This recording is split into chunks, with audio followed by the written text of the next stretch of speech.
results with gratitude and generosity. And the affirmation for this principle is, I am deeply thankful for all that I've received, and I enjoy giving to others in the spirit of love and service.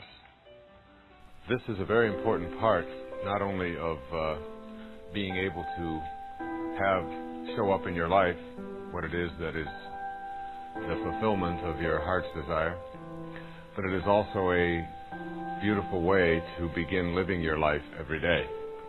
There's an old saying that says, if you're not generous when it's hard, you will not be generous when it's easy.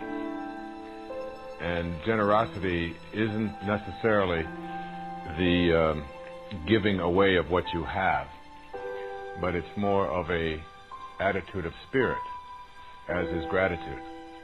So there are really three components to this eighth principle. The first is gratitude, the second is generosity, and the third is service. Let me take them one at a time here. The first is gratitude, and I remember reading a book a few years back by a friend of mine. His name is Dan Millman. I believe Dan has a program with Nightingale Conant, a wonderful speaker, and he wrote a book called The Way of the Peaceful Warrior. And in The Way of the Peaceful Warrior, he had this character who was an enlightened kind of being. And in Dan's book, The Way of the Peaceful Warrior, this character's name was Socrates. And Socrates was this fellow who worked in a gas station, but he could do all of these bizarre kinds of things. He could jump up onto a roof 14 feet in the air by just transporting himself. And he had this ability to make himself disappear and to change his shape and do many of the things that most of us, because most of us are cookie thieves, believe somehow that we can't do these things, and we know a truth. And we are attached to that truth, that this is the only dimension there is, and there are no other dimensions that I can get involved in or peer into, because my senses have told me this, and we've come to put an extraordinary amount of faith in these senses which mislead us all the time about reality. So Socrates was one of these people who was living in a different dimension, a different level of consciousness. So Socrates tells his student to go out onto a rock and sit until he can think of something important and come back and tell him something important or something significant, I believe it was. And he goes out there, the student goes out there, Dan, he's telling his own story, and he sits there on a rock, and he sits there, and every time he thinks he's got something that's really important, then he thinks about telling Socrates this, he realizes how unimportant this is. So after sitting there for a long period of time, then finally, after going to Socrates and telling him things, and Socrates says, no, that's not important. Back he would go to his rock. And he did this 2 or 3 times. No, that's not significant. He'd go back to his rock. So finally he came and he said something, and Socrates said to him, you've got it. You have discovered something significant. And that something significant was, he said to him, there are no ordinary moments. There are no ordinary moments. And Socrates said, yes, that's significant. That is a great teaching, a great learning. And that's really the essence of gratitude. The essence of gratitude is understanding that every moment of your life is something to be grateful for. And that everything that shows up in your life is something that you will want to be expressing a sense of gratitude about. I speak often about how we take things for granted, and taking things for granted is one of the obstacles to having an attitude of gratitude.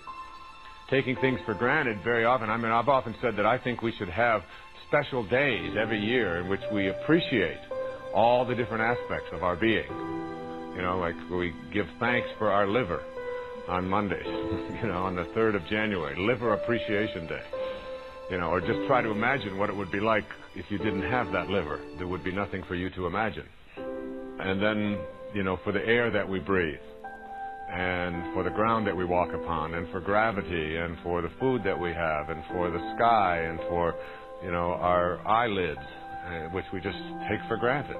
Without them, how difficult it would be for us to get through even an hour of our day. And our toenails, and everything about ourselves, to begin to experience a sense of gratitude. Now, when we're talking about affirmations, and we're talking about manifestation, here we want to look at what it is we are asking to have manifested for ourselves. And remember, we are not creating anything, we're just redistributing, if you will. Everything that needs to be created is already in the universe. There's no place to go. I remember when the story was told of Swami Muktananda, great spiritual teacher, who was dying. And all of his devotees and students gathered around, and he was leaving. And he had announced that. His students were praying with him, and they were pleading with him, "Please don't go, Swami. Please, we're not ready for you to leave."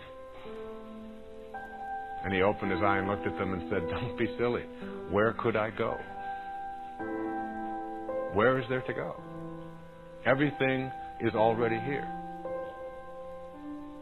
And so, when you are manifesting and you are asking for things to show up in your life, as they begin to show up in your life, learning to be grateful for this. Now, that's not so difficult. Most of us say thank you. I have a little ritual that I do every day, and that is almost every day God sends money to me in some form, particularly when I'm running. It happens virtually every day of my life.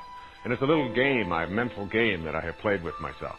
I'll be out running, and I'll be thinking about all of the abundance that has shown up in my life, and how grateful I am, and how grateful I am to have my children. One of the things that my wife and I practice regularly is telling our children how fortunate we feel to be their parents. How lucky we are. Not how lucky they are to have us as parents, but how blessed and how grateful we are. And I'll often pick up my little boy or one of my little girls and just put my arms around and say, I am really lucky to have you. I'm really blessed to have you show up in my life. I feel that way about all my children. And having that kind of attitude is something that I do with everything that has shown up in my life.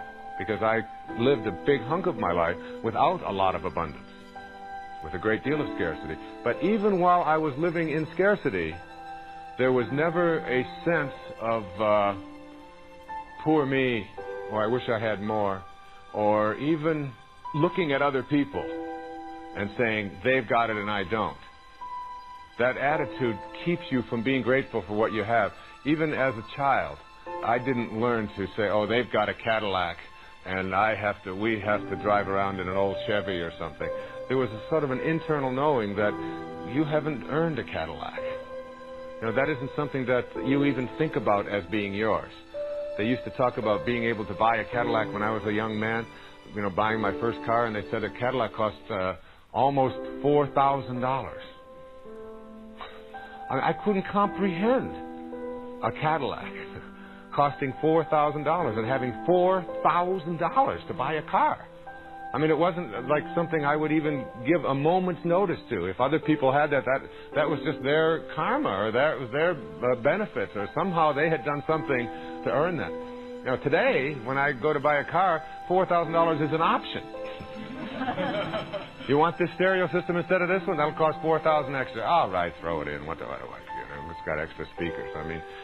My first car was an old 1950 Plymouth that had rusted out sides on it, and I washed that thing every day, and I was so proud of it. I was so excited about that. And the idea of looking at somebody else's new car and thinking that there was something wrong here, that they had it and I didn't, couldn't have occurred to me.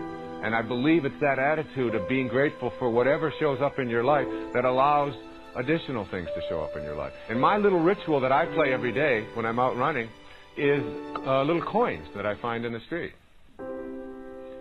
I found one this morning when I was running before I made this presentation, right out in front of the hotel. A penny, a shiny penny.